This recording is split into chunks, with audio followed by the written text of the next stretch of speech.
এভাবে কিন্তু টেকনিক খাটিয়ে আমরা খুব দ্রুত কাজ করে ফেলতে পারি। তো এরকম কিন্তু একটু টেকনিক খাটালে কিন্তু আমাদের কাজগুলো অনেক সহজ হয়ে যায় এবং সুন্দর হয়ে যায়। শুভ নববর্ষ, সবাইকে নববর্ষের অনেক অনেক শুভেচ্ছা জানিয়ে শুরু করছে আজকের নতুন একটি ব্লগ। যেখান থেকে আজকে ভিডিওটি দেখছেন, প্লিজ একটি লাইক দিয়ে ভিডিওটি না টেনে পুরো ভিডিও জুড়ে আমাদের সাথেই থাকবেন। নতুন বছর আমাদের সবার জন্য অনেক অনেক সুন্দর হোক, সকল দুঃখ কষ্ট গ্লানি দূর হোক, এই প্রত্যাশায় আজকের ভিডিওটি জুড়েই থাকবেন প্লিজ। আশায় বউ নাই, বাচ্চা নাই, মেলা থেকে ঘুরে এসেছি, আসার পরেও খালা আসে নাই, কি আর করা, এখন নিজের কাজ নিজেকেই করে নিতে হবে।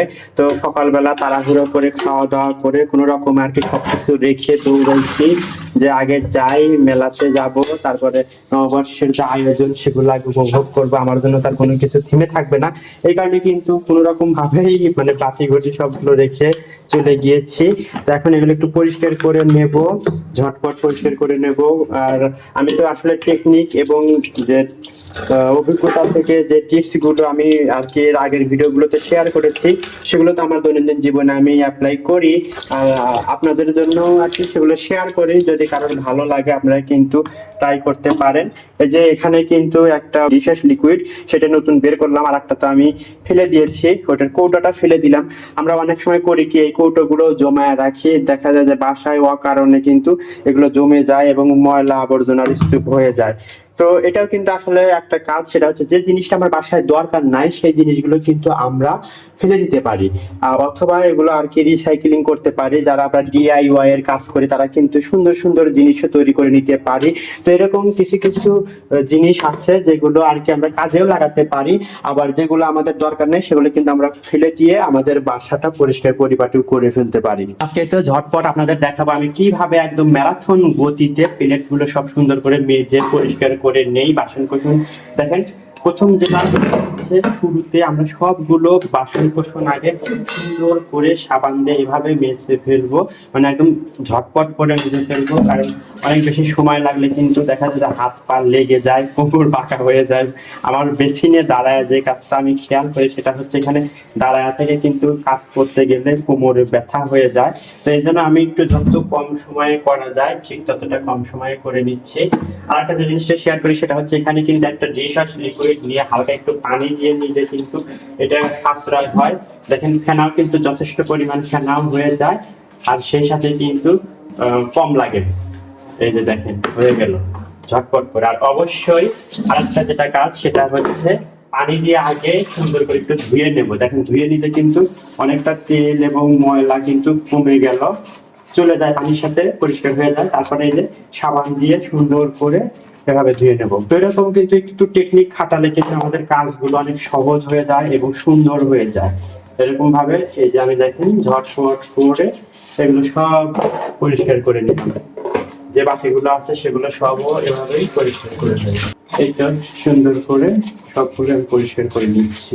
ঝটপট সবগুলো জিনিস আমি সুন্দর করে সাবান দিয়ে মেজে নিয়েছি। এখন এগুলো সবে যে ধুয়ে ফেলবো, জায়গা মতো রেখে দেবো, তাহলে কিন্তু একদম গুছিয়েও যাবে সবগুলো।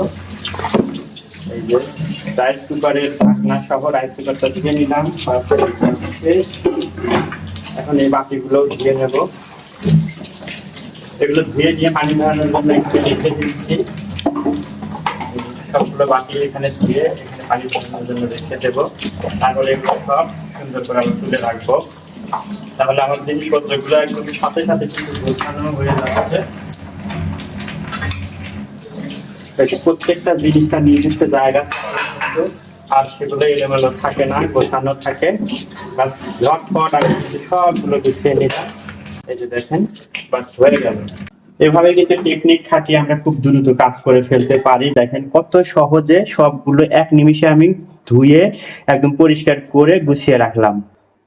আমি এই যে কড়াইয়ের ঢাকনাগুলো সব এইভাবে এক সাইডে রেখে দেই, প্লেটগুলো এইভাবে আর এক সাইডে রেখে দেই। এতে কিন্তু সুন্দর মতো জায়গা মতো এগুলো সব থেকে যায়। এভাবে গোছানো হয়ে গেল। আর এই যে কড়াইয়ের নিচের যে তাকগুলোতে এখানে কিছু বাটি, ডিশ, বোল এগুলো রাখি, আর নিচের তাকে রাখি পাতিলগুলো। এভাবে এই যে পাতিলগুলো রেখে দিয়েছি। আর এরকম ভাবে কিন্তু সবগুলো সুন্দর মতো গুছিয়ে নেওয়া হয়ে যায়, সাথে সাথেই একদম মানে সুন্দর হয়ে যায়।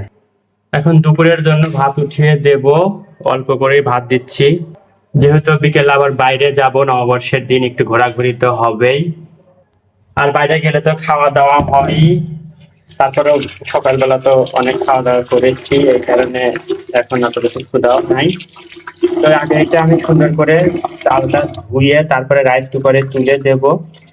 আর চালটা ধোয়ার ক্ষেত্রে কিন্তু প্রথম যেটা করি, আগে একটু অল্প পানি দিই, দিয়ে সেটা আমি সুন্দর করে আগে মানে বেশি নাড়ানাড়ি না করে আগে এটা আমি সুন্দর করে ঢেলে দেই। আর এই পানিটা আমি গাছে দেওয়ার জন্য রেখে দেব। চাল ধোয়া পানিগুলো কিন্তু গাছের জন্য অনেক কাজের, এগুলো কিন্তু গাছের অনেক উপকার করে, অনেক পুষ্টিগুণ সম্পন্ন।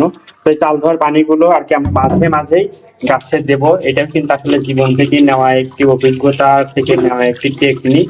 যদি আমরা মানে অ্যাটলিস্ট সপ্তাহে 2-3 দিন চাল ধোয়া পানি গাছে দেই, তাহলে কিন্তু গাছ অনেক বেশি সুন্দর হয়, প্রাণবন্ত হয়, গাছের পুষ্টির চাহিদা কিন্তু পূরণ হয়।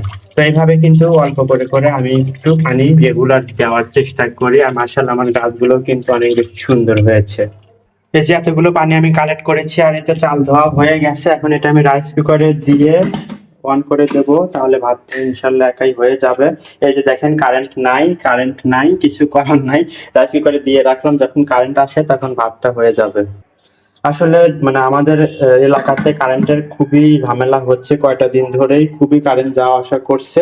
আসলে সারা দেশেই বিদ্যুতের এই সমস্যাটা হচ্ছে, কারণ আমাদের বাংলাদেশে এখন জ্বালানি সংকট, শুধু বাংলাদেশ না বিশ্বের সব জায়গাতেই।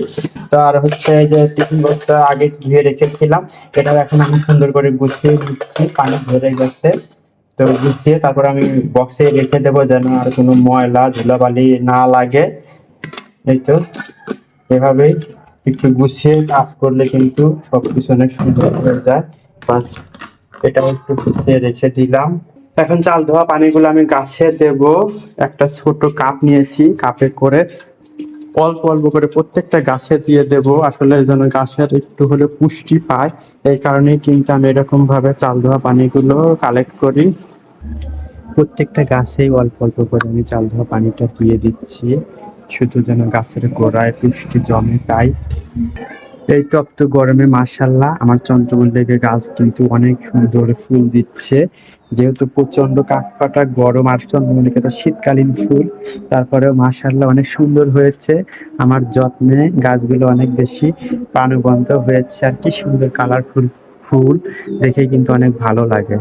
তপ্ত গরমে দুপুরে খাওয়া দাওয়া করে রেস্ট করেছিলাম, আর তারপরে তো বিকেলে আবার বের হয়েছি। আমার তো ভালো সার্কেল আছে রাজবাড়িতে, কলিগ ফ্রেন্ডস, এবং তাদের সাথে আর কি অনেক ভালো একটা সখ্যতা গড়ে উঠেছে আমার। তো তাদের সাথে আড্ডা দিচ্ছিলাম সন্ধ্যার পর থেকে, বেশ খানিকটা সময় আড্ডা দিয়েছি সবার সাথে। তারপর হঠাৎ করে প্ল্যান করা হলো রাজবাড়ি শহর থেকে অদূরেই মাটিপাড়া নামক একটা জায়গার চা অনেক বেশি টেস্টি, অনেক বেশি বিখ্যাত। তো আমরা সেই চা আর কি খাওয়ার জন্য চলে যাব। এর আগে অনেকবার গল্প শুনেছি, অনেক রকম ভাবে অনেক কিছু শুনেছি, তো আসলে যাই করে যাওয়া হয়নি। তানুকে নিয়ে যাওয়ারও অনেক ইচ্ছে ছিল, তো আজকে হঠাৎ করে প্ল্যান করলাম, আর এই তো সবাই চলে এসেছি। অনেক ভালো লাগলো, এই জায়গাটা অনেক বেশি সুন্দর, আর চাটাও কিন্তু অনেক বেশি ভালো এবং টেস্টি লেগেছে আমার কাছে। অন্যরকম একটা ফ্লেভারও আছে চার মধ্যে। আর এই রাস্তাটা দিয়ে যেতে আসতে অনেক বেশি অ্যাডভেঞ্চারাল লাগছিল। তখন কিন্তু অনেক রাত হয়ে গেছে, রাত 9টা-10টার মাঝামাঝি। আর গ্রামের রাস্তা দিয়ে এরকম অন্ধকার রাস্তা দিয়ে যেতে কিন্তু আসলে একটু অন্যরকম লাগে।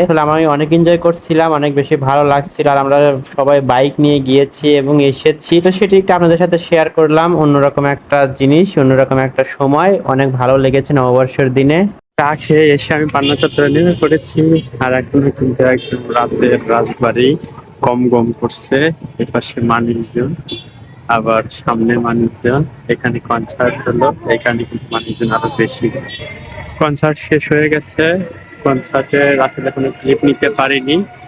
যাই হোক, বেশ রাত হয়ে গেছে, এখন মানুষজন বাসায় ফিরে যাচ্ছে। আর কনসার্টের সব কিছু একদম প্যান্ডেল খুলে মোটামুটি ফাঁকা করে ফেলছে। নববর্ষকে ফুলের এত বেশি বেচাবিক্রি নাই, অন্য কোনো প্রোগ্রাম হলে কিন্তু অনেক বেশি ফুল বিক্রি হয়। আর এই যে রেলের মাঠের কিন্তু নববর্ষের মেলা এখনো আছে, মানুষজন বের হচ্ছে। রাত বাজে 10টা পার হয়ে গেছে, তাও এখনো মেলা অনেক গম গম করছে, বোঝাই যাচ্ছে।